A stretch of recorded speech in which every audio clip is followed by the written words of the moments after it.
Greetings to all melanated people all around the world. It's really a joy. It's a blessing. It's an honor to be out here in nature and greeting you, bringing a message of joy, peace, love, happiness, and emancipation to you. Bring a message that would liberate you if you only would learn that basically your thoughts is what is creating your reality, and that you can change your reality and you can do it consciously if you would take time to look into your belief system and how your belief system has been affecting you in every area of your life. That's the reason why I want to speak to you concerning don't put the cat before the horse, because you need the horse before the cat, so the horse will be able to pull the cat and you can have transportation and your needs can be met. So my brother and my sisters, I'm going to teach you an easy manifestation technique that you must always use to manifest your reality consciously, by teaching you that the Bible, first of all, addresses the human mind and must be interpreted psychologically. That the Bible is not literal, neither is the Bible secular history. And when you really learn this, you will also come to realize that the creative power in you can create anything that you so desire, and that you can create your reality consciously. And that is what the scripture means in Matthew 6:33, when it says that if you seek first the kingdom of God and you discover first the kingdom of God, that all these other things will be added unto you. Because if you discover God, it means that you discover the Creator. And if you discover the Creator, it means that you will discover the secret of creation and you'll be able to create your reality consciously. Therefore, you have no need to be anxious. So being anxious and doubtful and wondering how is it going to happen, or when it's going to be when is it going to happen, that is you taking the cat and putting the cat before the horse. Because the horse is the one that is hanging down with the power. You are the perceiver. And the thing that you would like to manifest would be the perception. So which one was before? The perceiver is always before the perception. The reality is always before the shadow. For everything is shadow and reality. And there's a wall, a physical wall, and there's a wall of shadow also. And there's the physical you and there's the spiritual you. There's a mortal you and an immortal you. So you have to put the immortal you first. That is the horse. And the physical you is the cat. Because the body is a slave to the mind.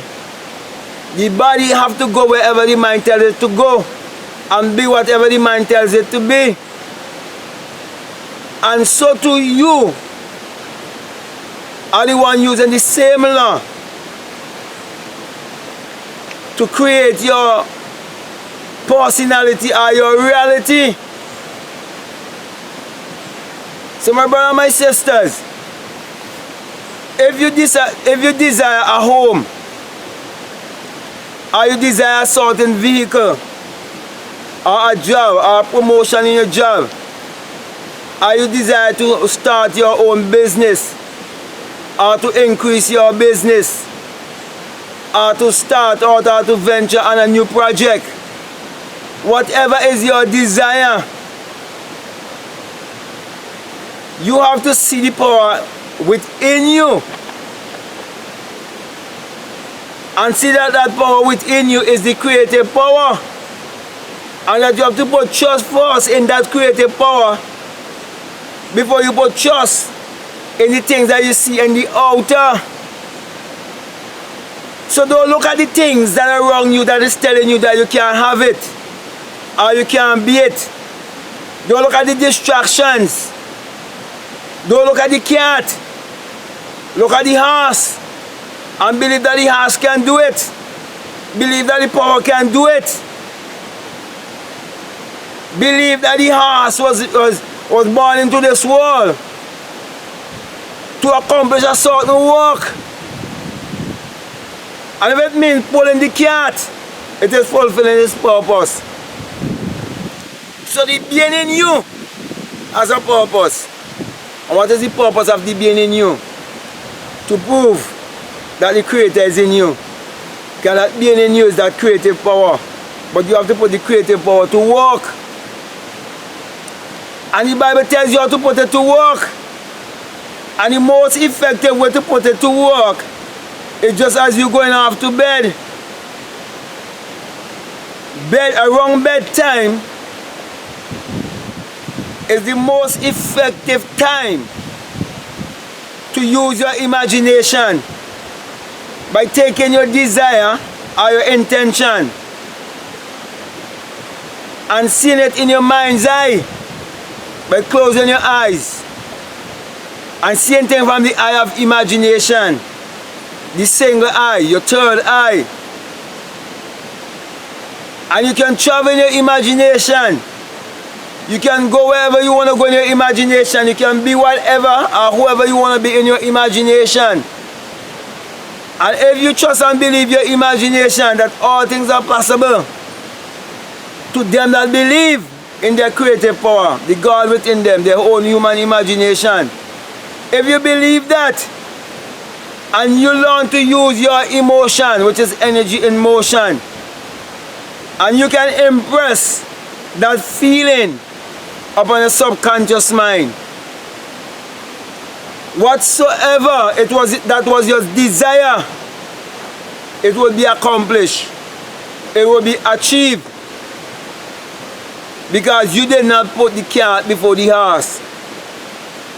You did not look at your condition, you did not look at your situation, you did not look at your circumstances. You look beyond your circumstances, you look beyond all the obstacles and the stumbling blocks, all the things that are telling you that it can't be so. You look beyond those things and you see yourself how you would like to see yourself. You see yourself as this important person.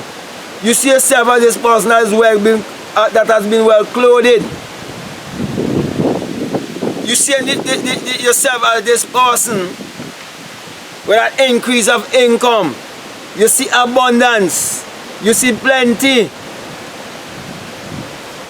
You see money following you wherever you go. You see money being your servant. And you're not being the servant of money. You see yourself being the master of money. You see money being your slave and not you being the slave of money. You claim your rights. You claim your royalty.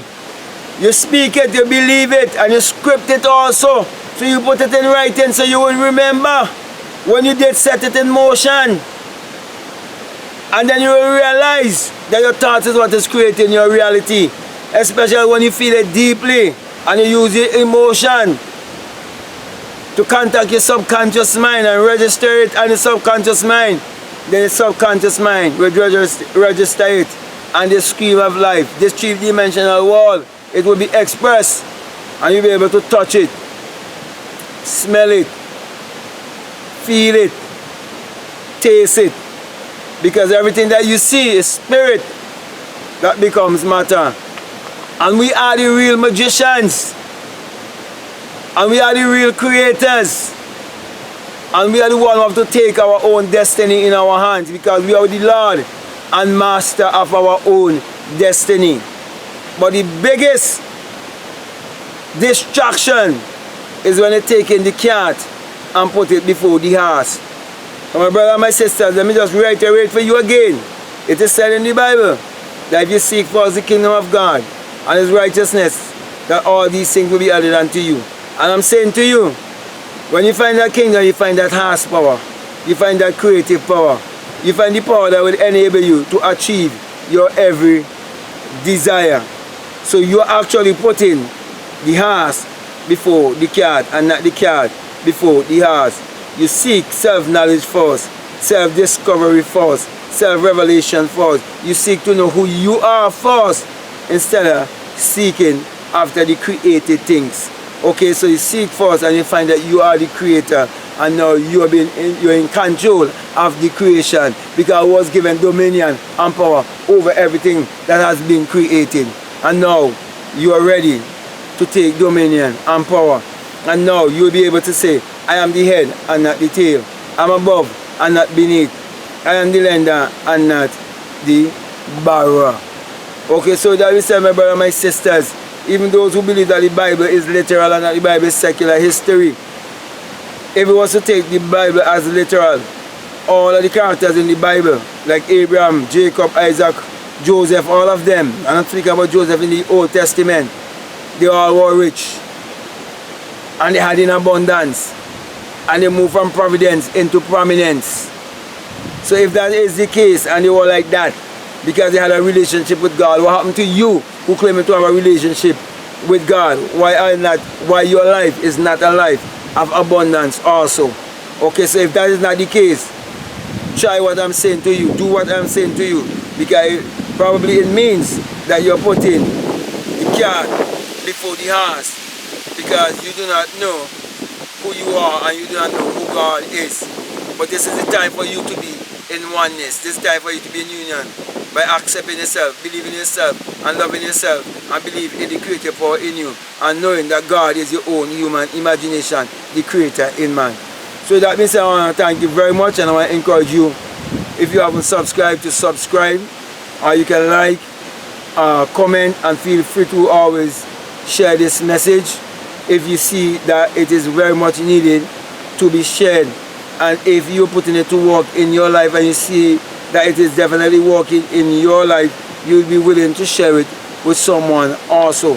As usual, I always declare this message as the single I message of self-realization, of which Matthew 6:22 stands, where it says, if your eye be single, and I'm speaking about the eye of imagination, and that's why I'm giving you the symbol of the single eye. So if your eye be single, your whole body be full of light.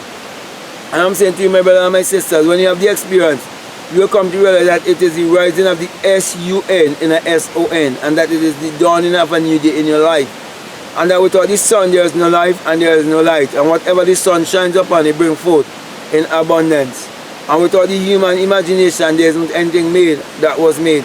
And whatever you impress on your imagination and it is registered in the subconscious mind, it will give you back in abundance. So the human imagination parallels the sun, and the sun parallels the human imagination, and we are the people of the sun. Therefore, my brother and my sisters, it's high time for us to use our mind power to achieve our every desire and stop putting the cart before the horse. So that means I want to say peace, love you, I'm out.